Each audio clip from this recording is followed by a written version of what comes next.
Dobrodošli u Google učionicu. U ovom video tutorialu proći ćemo kroz osnovne načine korišćenja jedne platforme za online učenje koje je razvio Google za svoje korisnike, pa kao što i sami vidite, ono što je osnovno za korišćenje Google učionice na samom početku, ako želite da je koristite u privatne ili školske svrhe, možete koristiti naravno jedan Gmail nalog s obzirom da se on nalazi u sklopu Googleovih aplikacija.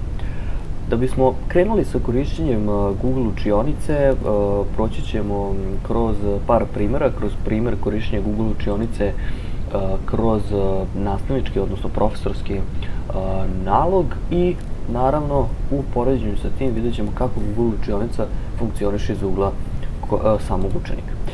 U gornjem desnom uglu vidjeli ste vjerovatno da sam kliknuo na Google aplikacije, pa zatim na Google učionicu. Ono što želim da napomenem jeste da se kod nekih korisnika opcija Google Classroom ili Google učionica ne mora naći u ovoj listi. Ova lista je naravno predefinisana, tako da ako je niste menjali, ako ste novokreirani korisnik, uglavnom bi trebalo da ova ikanica bude prisutna. Ako nije prisutna, vidite i sami da adresa classroom.google.com je upravo adresa koja vam je potrebna da biste došli do početne stranice Google učionice. Kao što vidite, na samom početku korišćenja Google učionice, odnosno prilikom ovog prikaza, kod mene već postoji jedan predmet i ja ću pokušati naravno da zajedno sa vama napravim novi predmet kako biste vidjeli sam proces, a u gornjem desnom uglu vidjet ćete upravo jednu opciju plus.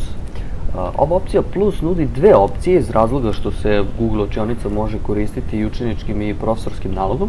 Pa prva opcija, kao što već i pretpostavljate, jeste namenjena učenicima, tako da relativno jednostavno klikom na pridruži me predmetu mogu ukucati određenu lozinku koju će im dati profesor, učitelj, nastavnik i uz taj kod predmeta pridružit će se samom predmetu. Da bismo do tog koraka došli kasnije, neophodno je da prvo imamo neki predmet, odnosno da idemo na opciju napravi novi predmet i kao što vidite od nas Google traži da se složimo sa uslovima korišćenja same platforme i čak naglašava da ako želite koristiti samu Google učionicu na nivou ustanove, možda je bolja opcija registrovati se na G Suite for Education nalog da biste koristili samu Google učionicu. To je link koji se nalazi u ovom delu ekrana i to je neka preporuka koja je kreirana od strane samog Google. Ono što je prednost korišćenja G Suite for Education naloga, to je naravno mogućnost da na jednom mestu imate i privatnost i bezbednost svih podataka koji se tiču same Google učionice na nivou ustanove. Ako vam nije neophodno detaljno korišćenje Google učionice, možete se složiti sa prethodno navedenim stvarima i nastaviti korišćenje Google učionice na način koji ćemo mi to vidjeti danas.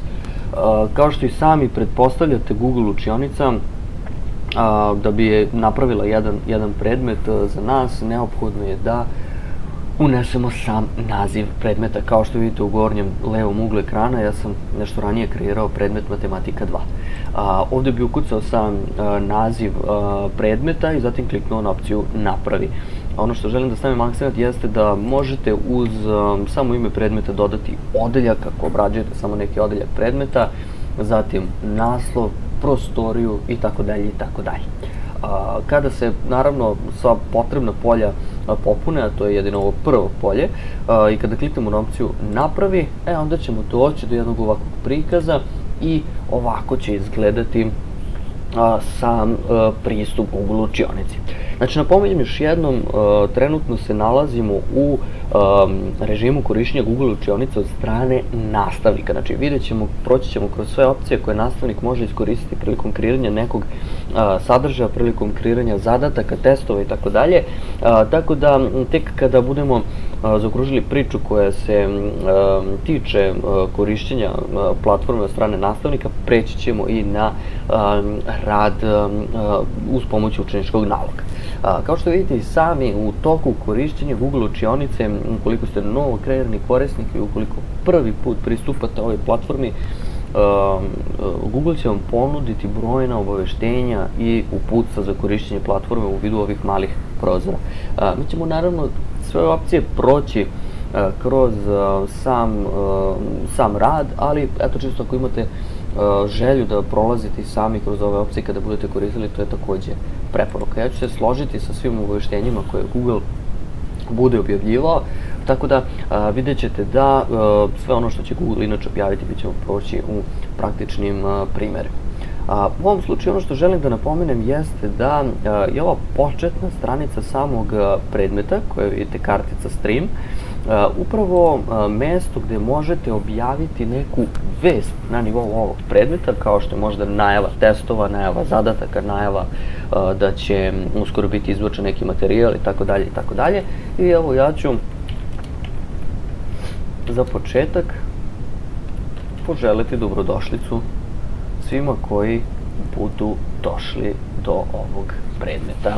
I kao što vidite i sami, objavio sam bukvalno jedan post, odnosno jednu novost, poželeo sam dobrodošlicu svima koji budu došli do samog predmeta.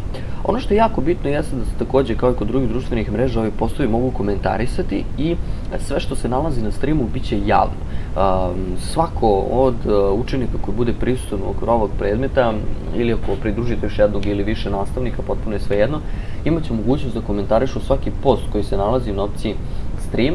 Zato je stream poseban odeljak gde se mogu razmenjivati mišljenja kada su određeni postovi u pitanju. Ono što je jako bitno to je da uz komentarisanje postova vi možete izmeniti, obrisati ili iskopirati link do ovog posta, pošto kao što smo već rekli, sve ove opcije, odnosno sve mogućnosti su javne i bit će vidljive svim na nivou ovog predmeta. Ono što je jako bitno to je da ćete sa leve strane, kako vi tako i učenici, imati neki panel koji će vam prikazati neke naredne zadatke koji će biti, čiji će rok uskoro isteći, zatim testove, neke materijale itd. Tako da se Google potrudio da korisnicima ponudi i jedno obaveštenje koje će se nalaziti sa leve strane. Sada, kao što vidite i sami, mi smo došli do stranice za pregled samog predmeta i na ovoj stranici ne može toliko toga da se vidi ukoliko prethodno nismo koristili samu platformu. Da bismo ovde dobili neke informacije, neophodno je da prvo napravimo neke naše materijale i to uz pomoć opcije školski rad. Kao što vidite i sami, školski rad je kartica koja takođe kao i prethodna kartica nudi mogućnost detaljne informacije i nekih osnovnih primjera kako možete koristiti ovaj deo Google učionice, tako da kao što i sami vidite uz pomoć kartice školski rad možemo praviti nove zadatke, pitanja, koristiti teme, možemo rasporediti zadatke onako kako želimo i tako dalje i tako dalje. Tako da, ako bismo ovde uopšte nešto želeli prikazati, najbolje je da napravimo prvo neki odeljak u okviru kog ćemo smestiti materijale, zadatke i sl. Kao što vidite i sami, opcija napravi nudi nam mogućnost za pravljenje određenih zadataka, kreiranje nekih jednostavnih pitanja, materijala i mogućnost da ponovo koristimo nešto što smo već pravili. Ovo jeste odlična funkcionalnost koju je Google kreirao za svoje korisnike, ali moram nešto napomenuti, a to je poslednja opcija, opcija tema. U principu, sve što budete radili, uvek je predlog smeštati u okviru određenih tema. Pošto sam ja ovde kreirao predmet Matematika 2, u principu mogao bih možda da napravim temu množenje i u okviru te teme postavit ću sve zadatke, sva pitanja, materijale koji se tiču teme koju sam prethodno spomenuo. Tako da, ja u principu nikada ne pravim zadatak, nikada ne pravim pitanje ukoliko prvo ne smestim to pitanje i taj zadatak u okviru određene teme. Tako da na samom početku, kada bilo šta pravimo, mi ćemo dodati jednu temu u okviru koje ćemo smeštati sav ostali sadržaj. Tako da, kao što sam već i rekao, kreirat ću temu množenje i kliknut ću na opciju dodaj. I evo, kao što vidite, tema množenje je kreirana i kao što vidite učenici mogu da vide samo teme sa objavljenim postovima. U ovom slučaju učenik ovo neće vidjeti, mada kao što sam već rekao, mi ćemo kasnije posvetiti posebnu pažnju pregledu učeničko-korisničkog naloga, tako da, evo čisto da vidite kako izgleda pravljenje nekog novog posta, odnosno nekog novog sadržaja. Za početak, pre nego što pređemo na zadatke, pitanja, mi ćemo iskoristiti mogućnost kreiranja materijala. Materijali su inače, kao što i samo ime kaže, mogućnost da objavite neku literaturu koju će se deca pridržavati i kao što vidite i sami u okviru ovog odeljka možete otpremati vaše Google prezentacije, Google dokumenta, Google tabele, upitnike itd. Ali uz ovo uputstva koje nam Google nudi, takođe možemo dodati nešto sa Google diska, pa čak i određene fajlove sa računara. Tako da se Google potrudio da apsolutno izađe u susret svojim korisnicima i ukoliko nemaju neki materijal sa Google diska ili možda ne žele da naprave novi dokument, novu prezentaciju ili novu tabelu, pridodaju sadržaj sa svog računara. Ja ću ovde upisati, na primer, lekcija množenje i zatim opis može biti opcioni. Jako je bitno da u ovom slučaju izaberemo temu gde želimo da smestimo ovaj materijal. Pa kao što vidite u ovoj listi, to je upravo množenje, tema koja se nalazi klikom na opciju teme. Sa računara ćemo dodati neki proizvoljan fajl, znači neku datoteku. Ja ću trenutno izabrati nešto što se nadam da može biti, evo na primjer jedna PowerPoint prezentacija, nije u vezi sa ovom temom, ali čisto da vidite kao primjer. Otpremanje je prošlo relativno jednostavno i kao što vidite ovdje će učenici pronaći sav materijal. Ono što je jako bitno, to je da se još uvijek nalazimo u režimu izrade jednog materijala, tako da pored toga što vidite u gornjem desnom uglu da je Google automatski sačuvao vašu poslednju verziju, odnosno poslednju stavku koju ste dodali, još uvijek ova stavka nije vidljiva na nivou celokupnog predmeta učenicima, sve dok ne kliknete na opciju postavi. Tako da klikom na ovu opciju dobit ćete informaciju da se postavljanje vrši, da je u toku i kao što vidite u donjem levom uglu materijal je napravljen i kao što vidite ovako izgleda jedan materijal, odnosno jedna na primjer lekcija u okviru teme množenje. Klikom na samu lekciju, ovo je prikaz koji će vidjeti i sami učenici, uz opciju prikaži materijal ili klikom na sam materijal moći će da se informišu mnogo detaljnije o samoj lekciji, odnosno materijalu koji ste objavili. Uz pregled koji vidite sada, rekli smo već da ćemo posebnu pažnju posvetiti pregledu kroz korisnički nalog samog učenika, tako da pre nego što dođemo uopšte do tog dela, mi ćemo napraviti još neke zadatke ili određena pitanja koje ćemo svestiti u okviru ove teme. Ono što je jako bitno, to je da raščlanimo dva osnovna tipa prilikom korišćenja Google učionice kada su zadaci i testovi u pitanju, a to su sledeći zadatak i pitanje. Zadatak i pitanje su opcije, evo izabrat ćemo prvu za početak, opcije koje možete koristiti kada želite testirati same učenike. I kao što vidite, Google konstantno izbacuje određena obaveštenja, ovde čak izbacuje obaveštenje koje je vezano za ocenjivanje samih zadataka, mi ćemo to ostaviti za kraj, nećemo žuriti, već ćemo proći kroz neke osnovne delove kada je u pitanju kreiranje zadatka uopšte. Ono što je jako bitno, to je da korisnički interfejs koji vidimo sada relativno je sličan korisničkom interfejsu koji smo videli prilikom pravljanja određenog materijala. Moramo upisati određeni naslov i vidjet ćete da ako bih upisao, na primjer, množenje, mogu ukucati i neka detaljna uputstva koja su inače opcionalna, znači nemam obavezu da kucam bilo šta u okviru ovih polja. I ono što je jako bitno, u ovom odeljku, znači ako biram opciju kreiraj zadatak, ovde moram postaviti određeni dokument koji će imati zadatke u sebi. Znači u tom slučaju dodaje se neka datoteka opet sa računara ili se pravi dokument. Evo ja možda mogu napraviti novi Google dokument i ovde ću možda napraviti prvo pitanje. Prvo pitanje može biti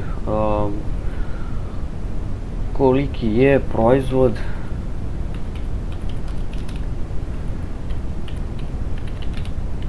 brojeva 2 i 3. Čisto kao primjer. Vidite da je sve automatski sačuvano, znači sam Google dokument, kao što već i sami znate, automatski se čuva, daćemo mu još eventualno mogućnost samog naziva. Množenje je sasvim ok kao naziv ovog dokumenta i vidite da je ovaj fajl smešten na vašem Google disku u okviru foldera Matematika 2.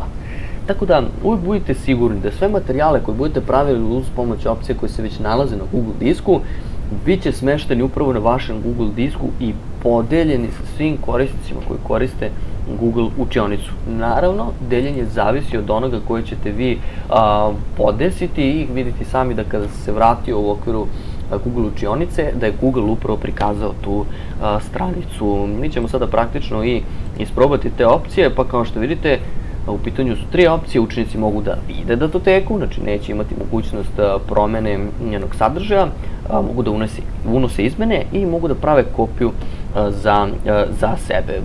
Kao što vidite i sami, ja se često držim ove prve opcije kada su zadaci u pitanju, iz razloga što učenici neće imati mogućnost ažuriranja ovih polja, već će pročitati zadatak, odraditi ga, na primer, na papiru, u svesci, potpuno je svejedno, ili otkucati u Wordu, u sličnoj aplikaciji kao što je Google dokument i poslati vam datoteku nazad u vidu rešenja. Znači, ono što je jako bitno napomenuti jeste da vi ovde samo pravite pitanja i u ovom dokumentu učenici nemaju pravo da pišu svoja rešenja.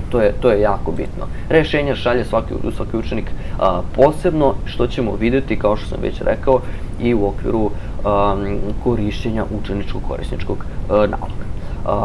Ovaj dokument u ovom slučaju možemo sačuvati, ali pre nego što sačuvamo, smestit ćemo ga u okviru teme množenje, to je opcija koju ćemo stalno birati za materijale u okviru samog množenja, i ono što je jako bitno, podesiti broj bodova, odnosno poena za ovaj zadatak. Evo, ja ću staviti da to bude 10 poena.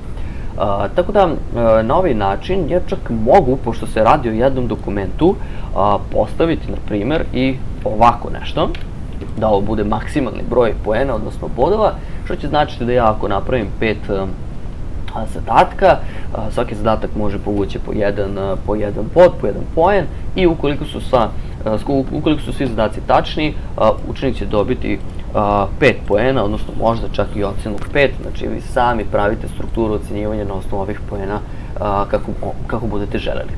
I kao što vidite u prethodnom slučaju, pored toga što je sve sačuvano, moramo kliknuti na opciju napraviti zadatak da bismo sadržaj prikazali u okviru naše lekcije i naše sekcije množenje. Kao što i sami vidite, lekcija množenje je poznata od pre par minuta, dok množenje u vidu zadatka sadrži jedan dokument koji učenici mogu kliknuti, preuzeti, pogledati, odraditi i vratiti vam nazad neki drugi dokument sa rešenjima. Tako da, kao što vidite, još uvijek nijedan učenik nije predao svoje rešenja, a nismo dodelili još uvijek nikome sam zadatak, zato što nemamo još uvijek učenike u okviru našeg predmeta. Pre nego što uopšte dodelimo učenike, pre nego što pogledamo kako učenik može raditi određeni zadatak, pogledati određene lekcije itd. Naš zadatak jeste da prođemo kroz jedan jako interesantan tip, a to je tip zadatka pitanja, mogu se slobodno tako izraziti. Pitanje je jako korisno kada želite da napravite jedan test gdje ćete omogućiti da učenici relativno brzo odrade taj test direktno u okviru Google učionice. Tako da, samo pitanje koje ćete ovdje praviti može imati kratak odgovor ili može imati više ponuđenih odgovora koje ćete vi upisati. Ono što je jako bitno, to je da u tom slučaju nema bilo kakvog preuzimanja zadataka, nema slanje nekih datoteka koje ćete vi ocenjivati, već ćete automatski vidjeti koji je učenik odgovorio na ovo pitanje, koji je njegov odgovor i sami oceniti kroz proces ocenjivanja koje ćemo prikazati nešto kasnije. Ovdje imamo, kao što smo već rekli, mogućnost, na primjer, kratkog odgovora, tako da ako bismo postavili slično pitanje koje smo postavili i u okviru našeg prethodnog zadatka, koliki je proizvod brojeva 2 i 3, u ovom slučaju možemo ponuditi učeniku mogućnost da sam odgovori tekstualno ili da otkuca sa tastature sam odgovor. A ako želimo da ograničimo mogućnost odgovora na više ponuđenih, onda možemo relativno jednostavno postaviti, na primjer, ovako nešto, tako da možete ponuditi učenicima odgovore koje će oni čekirati, a vi ćete kasnije oceniti njihov rad. Tako da, pre nego što opet, kažem, sačuvamo ovo pitanje, jako je bitno smestiti u određenu temu množenje, i možemo i ovde postaviti neki bodovni rang, odnosno poene, tako da će možda ovo pitanje nositi 10 poena. Uz, naravno, sve ovo možete takođe dodati neki dokument koji imate na računaru, koju literaturu treba pratiti prilikom rada možda ovog zadatka itd. Ili napraviti svoj dokument, prezentaciju, upitnik i vidjet ćete već nekoliko opcija koje već postoje na samom Google. Mi ćemo se držati za sada opcije više ponuđenih odgovora, vidjet ćete kasnije, napravit ćemo još jedan zadatak koji će imati sličan tekst, samo će biti kratak odgovor, pa ćemo napraviti razliku prilikom rada samog zadatka, odnosno samog pitanja. Evo, kada sačuvamo samo pitanje, vidite da je pitanje prisutno, nosi naziv koliki je proizvod brojeva 2 i 3, i vidjet ćete da ćete ovde uvijek imati statistički prikaz koliko učenika je odgovorilo na određeni odgovor, što je naravno neki osnovni pregled kada kliknete na pitanje. Kasnije, kada budemo dobili određene odgovore od strane učenika, možemo mnogo detaljnije pristupiti samom ocenjivanju. Ali pre nego što dođemo do ocenjivanja, do dodele samih učenika, naš zadatak jeste da napravimo još jedno pitanje koje je jako slično, samo će možda imati, evo, promenit ćemo vrednosti, čisto iz razloga da ovde ponudimo pitanje sa kratkim odgovorom koje će možda takođe imati 10 poena, i u ovom slučaju smestit ćemo u okviru teme množenja. Ono što je jako bitno ovde, to je da se pojavila još jedna opcija da li učenici mogu izmeniti svoj odgovor. Pod tim se mislim, ukoliko učenik odgovori na samo pitanje, pre nego što vi pregledate ovo pitanje, učenici bi mogli da izmene svoj odgovor. Tako da, ako želite da im omogućite to, čekirat ćete ovu opciju. Ako ne želite tako nešto da im dozvolite, uklonit ćete opciju koja je prisutna u ovom delu ekrana. Još jedna jako bitna opcija prilikom ovog pitanja jeste, učenici mogu da odgovaraju jedni drugima. To je takođe korisno isključiti, mada u zavisnosti od situacije, naravno, to je nešto što opet možete sami kontrolisati, ali ćemo za početak isključiti, čisto kako biste videli neku osnovnu primjenu. I evo, jako brzo smo kreirali još jedno pitanje, i čuvanjem ovog pitanja vraćamo se u stvari takođe na još jednu na početnu stranicu, i zapravo sada imamo dva pitanja, jedan test koji je u stvari u vidu jednog Word dokumenta, i sada ćemo vidjeti kako učenici mogu raditi ovako nešto i uopšte pristupiti samim materijalima. Ono što je jako bitno, to je na početku dodati učenike ili možda još nekog nastavnika i tako dalje, i zato nam je korisna treća sekcija, a to je sekcija ljudi. Ovdje bih relativno jednostavno mogao upisati ime ili mail adresu korisnika. Preporučuje se naravno mail adresa. Ja imam takođe još jedan test nalog, pa ću iskopirati, kao što vidite, test učenik akademijafilipović@gmail.com. Iskopirat ću ovaj mail, na primer, i evo, za početak obrisati njegov ime i prezime, ostavit ću znači samo mail, testučnikaf@gmail.com. Dodao sam učenika i kliknut ću na opciju pozovi. Ono što bi trebalo u ovom trenutku da odradi Google u pozadini, to je da pošalje mail korisniku i da ga informiše o tome da ga je nastavnik pridružio samom predmetu i kao što vidite to se upravo i desilo. Test testić je poslao mail, u pitanju znači nastavnik koji je pozvao ovog učenika u predmet matematika 2. I evo ako ja kliknem na opciju uđi, relativno jednostavno mogu pristupiti samoj Google učionici. I ono što je jako bitno, pozvani ste da se pridružite na samom predmetu i prijavljeni ste kao test učenik. Da li želimo tako da se prijavimo ili da pređemo na drugi nalog. Potpuno je ok pridružiti se uz pomoć opcije pridruži me.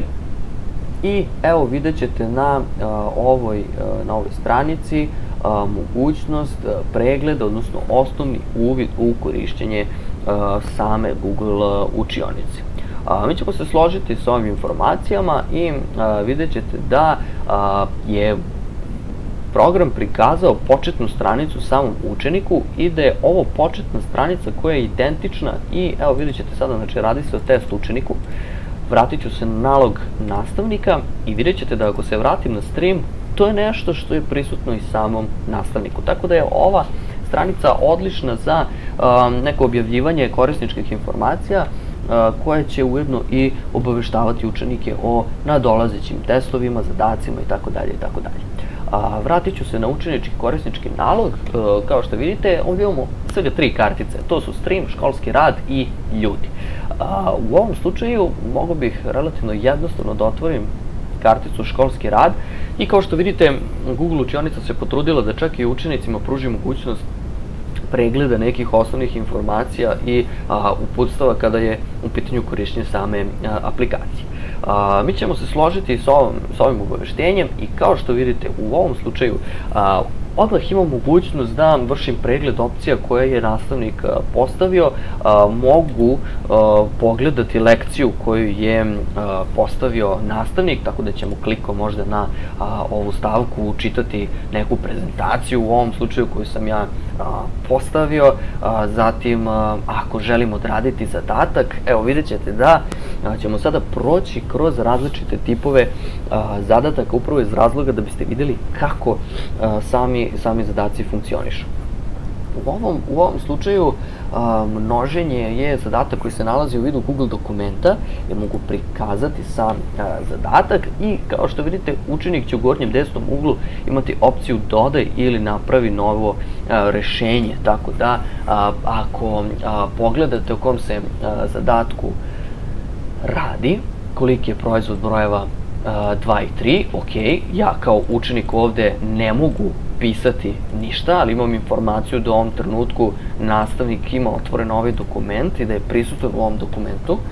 Kao što vidite u ovom dijelu ekrana ne mogu raditi ništa, ali bih ja možda kao učenik mogao sada na listu papira odraditi sam zadatak, postupak, fotografisati taj zadatak i tu fotografiju poslao kao rešenje uz opciju dodaj ili napravi novo rešenje. I kao što vidite, kod zadataka, kada sam nastavnik objavi zadatke u vidu Word dokumenta, ja mogu poslati rešenja u vidu možda Google dokumenta gde ću otkucati nešto što sam prethodno napisao u svesci, mada je uvek najjednostavnije izabrati datoteku sa uređaja gde koristite samu Google učionicu, jer kao što već i sami znate, osim ove web aplikacije koja se nalazi na adresi classroom.google.com, Google učionica je takođe prisutna i na svim drugim uređajima poput mobilnih telefona, tableta itd. Klikom na datoteku, ovdje bih pronašao, klikom na izabere datoteke sa uređaja, pronašao neku fotografiju koju sam prethodno napravio kako bih slikao svoj rad u svesci i mogu poslati učiteljici, u ovom slučaju profesoru, nastavniku, potpuno je svejedno. Ja mogu sa svog računara da izaberem neki proizvoljan dokument, to eto može možda biti ova slika, znači misli se na rešene zadatke koje imam u svojoj svesci, mogu je slikati i poslati samom nastavniku. I kao što vidite, Google vas već i upućuje šta je potrebno odraditi sledeće. To je upravo opcija predaj, tako da ćemo relativno jednostavno predati ovo rešenje u vidu fotografije koju će nastavnik videti i oceniti naš rad. Ono što je bitno to je da učenik može izabrati opciju opozovi slanje kod ovog tipa zadatka, tako da u principu možete relativno jednostavno da poništite ovaj poslat zadatak i da pošaljete, odnosno rešenje i pošaljete neku drugu. Kada se vratimo na školski rad, tu su nam ostalo još dva tipa pitanja, to je pitanje koliki je proizvod brojeva 2 i 3 i zatim sličan tip pitanja koji zahteva odgovor kucanjem nekog određenog teksta sa tastature. Evo, probat ćemo prvo da damo relativno brz odgovor na pitanje koliki je proizvod brojeva 2 i 3, koje ćemo predati. Nećeš moći da doneseš izmene i odgovor kada ga pošalješ, to je znači opcija koja se prikazuje učeniku zato što smo prilikom kreiranja našeg zadatka isključili tu mogućnost i klikom na predaj mi ćemo zapravo ovaj zadatak predati i učenik će imati mogućnost pregleda koliko je korisnika, odnosno preciznije rečeno učenika, odgovorilo isto kao i on ili je neko odgovorio drugim brojem. Ono što je jako bitno to je da učenici međusobno neće vidjeti svoje rešenje, već samo ovako statistički podatak. Zatim, kod opcije kod pitanja koje je jako slično, imamo nešto drugačije rešenje, a to je unesi odgovor. Znači, sada nemam mogućnost da čekiram koliki je proizvod brojeva 3 i 6, već bih ovde morao uneti, na primjer, ovako nešto i kliknuo na predaj, što takođe povlači da nećemo moći unositi izmene sve dok učitelj, profesor ne pogleda samo rešenje. I kada se vratim opet na školski rad, ja sad vidim čak i na streamu da u ovom delu ekrana program prikazuje da nema zadataka čiji je rok uskoro, tako da smo uspešno odradili sve zadatke. U okviru školskog rada vidite da nema plavih ikonica više, sve ikonice su sive, što znači da smo ih uspešno odradili. U ovoj kartici, na ovoj stranici, preciznije rečeno, učenik će kasnije videti i svoje ocene, odnosno koliko je poena osvojio na određeno pitanje, a mi ćemo sada videti kod nastavnika kako možemo učenike u stvari oceniti. Učenike možemo oceniti uz pomoć pregleda svakog pitanja posebno. Kao što vidite, ako bih ja prilikom korišćenja nastavničkog naloga klikom na školski rad vršio pregled određenih pitanja, znači osnovni pregled, ja bih dobio informaciju da je jedan učenik predao rešenja kada su u pitanju ovi zadaci ili testovi. Tako da bih ja mogao relativno jednostavno da prikažem određeni zadatak i da ocenim učenike na primjer. Za tako nešto možemo koristiti poslednju karticu, a to je kartica ocene.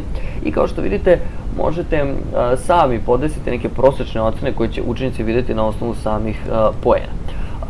Samo uputstvo je tu uvek i na ovoj kartici, kao što vidite i sami, možete nakon ocenjivanja učenika relativno jednostavno i vratiti njima povratne podatke od jednom ili pojedinačno. Ali da prvo vidimo kako možemo relativno jednostavno oceniti učenike.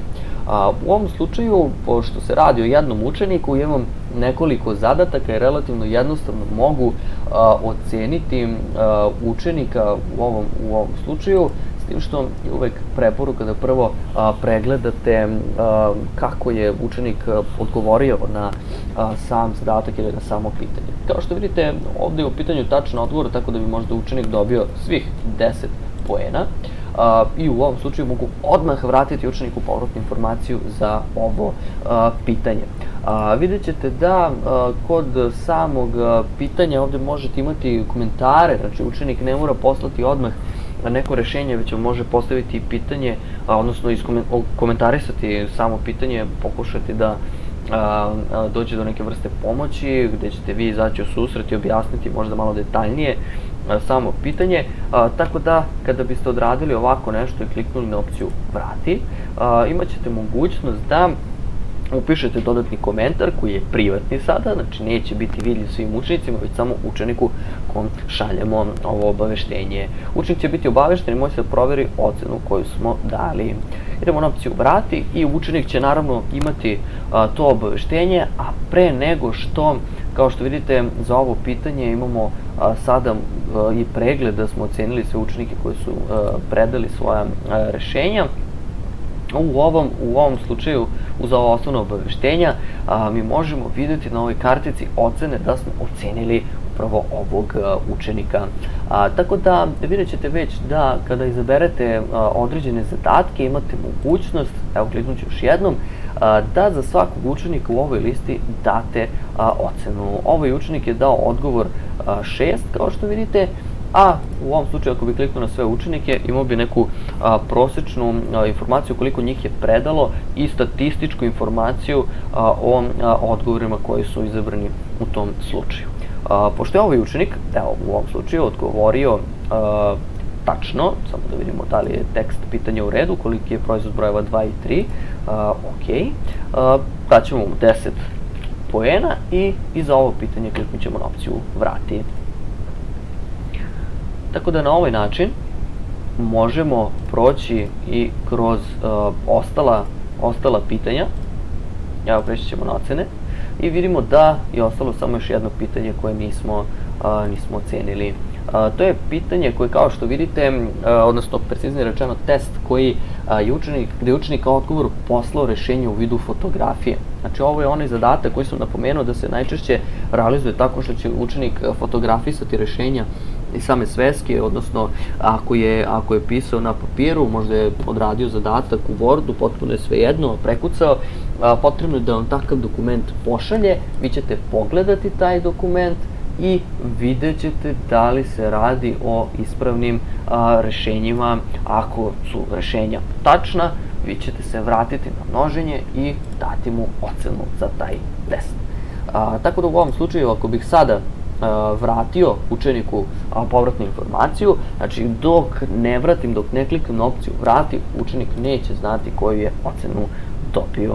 Tako da, ako potvrdimo još jednom, vratit ćemo se na sam predmet i mi sada imamo mogućnost pregleda svih ocena poena na nivou učenika, na nivou pitanja, tako da možemo relativno brzo, odnosno jednostavno da ocenimo sam učenik i da imamo uvid u to ko je koliko poena osvojio prilikom kog testiranja. Ono što je jako bitno i još napomenuti jeste kako učenik sve to vidi. Evo sada se vraćamo na učenički korisnički nalog. Iako se vratim na stream, takođe je tu početna stranica koju smo videli nešto ranije, ali kada su u pitanju školski radovi možemo videti informaciju da je ovaj test zadatak ocenjen i možemo prikazati, kao što vidite, dobili smo 10 od 10 poena za ovo pitanje. Tako da relativno jednostavno tako nešto mogu pogledati i za drugi tip pitanja, pitanje koje je imalo ponuđene odgovore. Odgovorili smo opcijom 6, da vidimo da je ocenjena i sada ćemo vidjeti kojom ocenom, evo kao što vidite 10 od 10 poena. Tako da relativno jednostavno, čak i učenik odmah ima povratnu informaciju. Ovdje imamo još jedan test množenje koji takođe možemo prikazati i vidjeti da smo dobili ocenu 5 od 5. U ovom slučaju čak imamo i mogućnost privatnih komentara za još neka pitanja koja se tiču ovih zadataka. Ono što je jako korisno jeste da čak učenik uz pristup tih materijala ima automatski povratnu informaciju od samog nastavnika, tako da u ovoj situaciji možete relativno lako organizovati neki svoj lični rad, a zatim i pregled svih informacija i komunikaciju sa samim učenicima putem jedne ovakve platforme. Tu smo za sva moguća pitanja. akademijafilipović@gmail.com je mail na koji nam se možete javiti, tako da ako postavite čak i sajt akademijafilipović.com možete iskoristiti mogućnost i postaviti na sva pitanja koje su vezane za korišćenje kako ove platforme, tako i mnogih drugih platformi. Hvala vam na pažnji.